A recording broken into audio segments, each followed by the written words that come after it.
It was a hot summer this year in Michigan, and it's been a pretty warm fall so far. We of the stateside team have noticed the difference in our gardens. Summer herbs are going strong still. We've got sweet pepper plants producing second yields and tomatoes coming well into October. Maybe you have some plants that have been behaving strangely too? Here with us to talk through the unusual growing season and also about his unique story is Luke Marion. At the age of 27, he is a social media gardening star. Yes, you heard that right, based in the thumb. Luke started MIGardener as a YouTube channel when he was in high school back in 2011. And today, he educates roughly 1 million followers with gardening online. And he operates the MIGardener retail business in Port Huron. If you are in town or passing through, you must stop and see him. Luke Marion, welcome to Stateside. It's such a pleasure. Thank you for having me. You just posted a video a few days ago about prepping the soil for fall.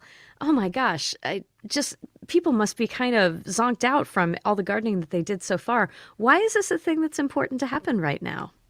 So fall, especially in Michigan, I think is one of the best times to grow a garden. I might sound crazy to say that, and I might be fighting words for those that really like tomatoes and peppers. But as someone that really likes things like leafy greens, they're difficult to grow in spring. Radishes, lettuce, spinach, things like that need cooler temperatures.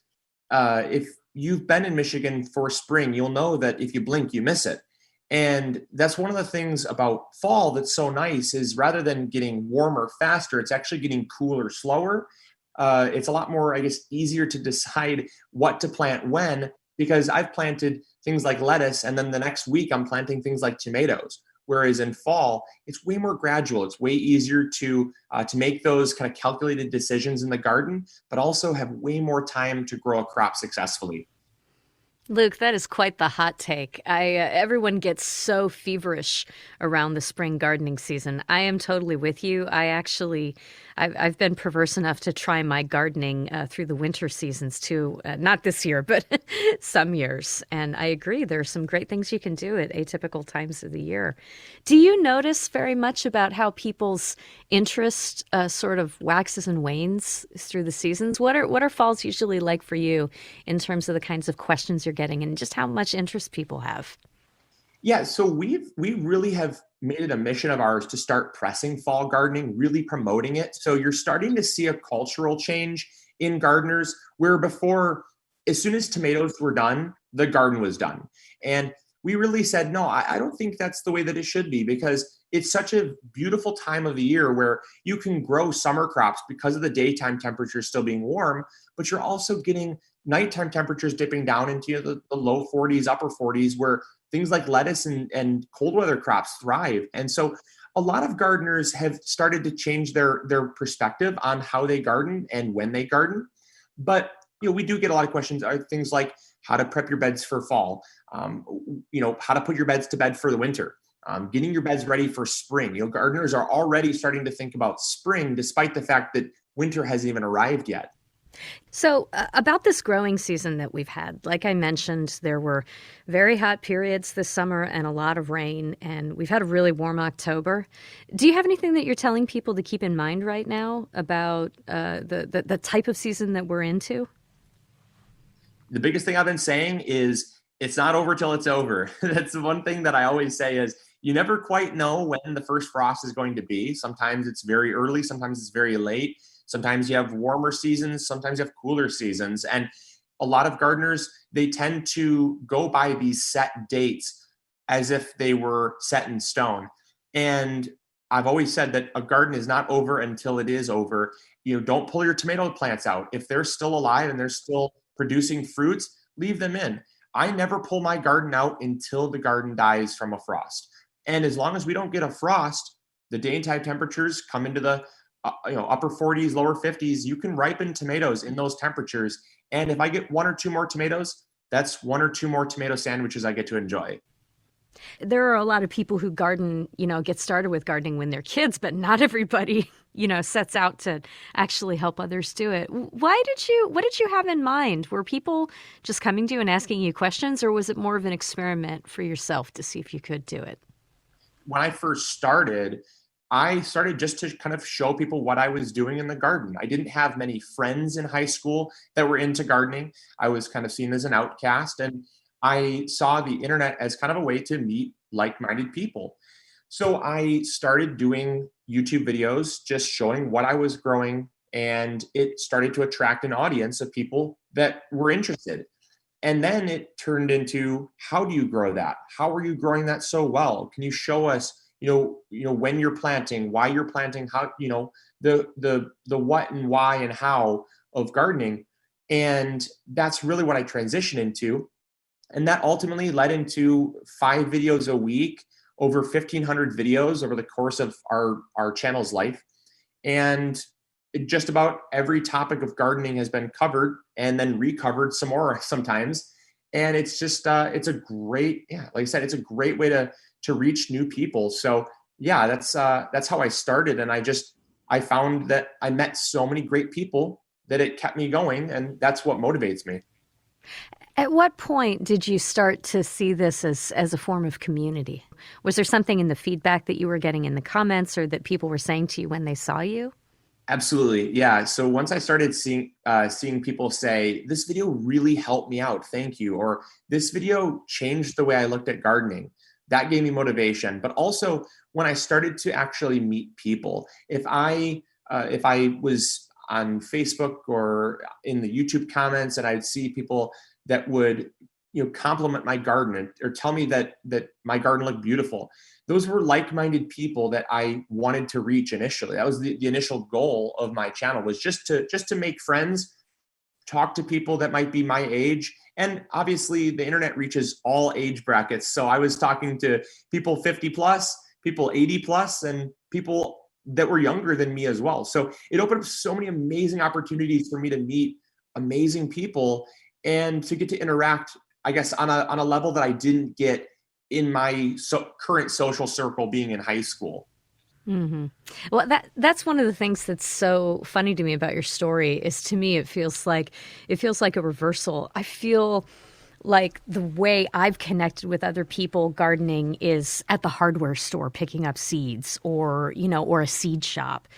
And you've built this thing through an online community, and now you actually operate a brick and mortar MIGardener Storefront in Port Huron and an online retail business. Is that more folks from Port Huron, or are you finding people who are passing through will know you from online and come visit? So we get a lot of traffic that are people just walking in and they've never even known what we do or who we are. They're just obviously visiting. And that's a great reason to have our storefront, because we reach people. And part of our mission has been to reach people. Part of our mission has been to encourage people to get more connected with the food that they eat and know where food comes from, and really closing that loop, that knowledge gap between our food and our bodies, because so many people just don't really know where real food comes from and the story that it has, and the journey that food takes to get from a seed to your plate. And that's been our mission. And so it's really nice to interact with those people that have never even heard about us. But we do get a lot of people that watch the show. They make the trip. We've had people drive hundreds of miles. We've had one person that drove actually over 1,000 miles to get to the store, just for the store. They made a vacation around our store, which was an honor. When we first opened up, we had a big opening ceremony, and someone drove all the way from Arizona just to visit our store. And so, I mean, that's amazing. But we also do service, because we're an online based business, we service every state and over 30 countries worldwide. What was the point at which you realized we do need a place in the physical world for this? So I realized early on, in about 2013, when I met my wife, my now wife, she was my girlfriend at the time. She said, "Luke, there's a lot of potential for a brand here. There's a real need for this. People are wanting to grow more food, and you're showing them how to do it, but you're not really servicing a need other than information." And for me, that was fine at the time. I was completely content just fulfilling the informational need. But as I started to talk to more people, and as myself as a gardener, I realized there was a lot of gaps with seed, with might be fertilizers, garden tools. There just was not really a place where exclusively gardeners could go to get the things that I was talking about in my videos. And so I decided to kind of close that loop by creating a brand around it. And that's really where I saw the need, was just in the need not being met elsewhere. We would never suggest that MIGardener is limited only to YouTube. While YouTube still is the place that so many people go for their how-tos, you have diversified into Instagram and TikTok. Thank you also for introducing me to the joys of plant TikTok, which I had no idea. Are there ways in which you've had to rethink your online presence as you've moved into some new channels and meeting new folks? I laugh at the TikTok because we're always trying to adapt. It's one thing that I've always said, if you're not adapting, you're going to fall behind. And TikTok is obviously just the next stage in us trying to reach younger people. Obviously, it's not a place that I ever thought that I would be, but obviously, if that's where the younger people are, that's where I'm going. And it's all about diversifying and spreading your reach, because you're going to attract more people. And so it's just different mediums, different sources of information, and it's different styles. TikTok's very short format. YouTube, I get to talk for 10 to 15 minutes and really elaborate. So it's nice because I can say, here's a short format video. If you're interested in more, check out our YouTube channel. Or, Facebook, because Facebook is much different than YouTube, I can actually elaborate in text. Some people learn better with text than they do visually. And some people just like to be able to follow up more. And Facebook is more of I can post on a daily, multiple times a day basis as to what's going on in the garden or things that interest me. And then Instagram is more pictures, it's more inspirational. So there's different mediums of information, and utilizing those different mediums allows us to reach so many more people every day. I get to do what I love to do, which is to encourage people to grow a garden, teach them how to do it. And in the process, I'm interacting, I'm hearing their stories. I'm actually learning about them as well. And that's, like I said, at the core, that's been always my mission, is to create those connections and foster that community. Yeah. I think one of the reasons why people keep coming back is that the thing that you're doing with the channel, or I should say channels, it really makes them feel better.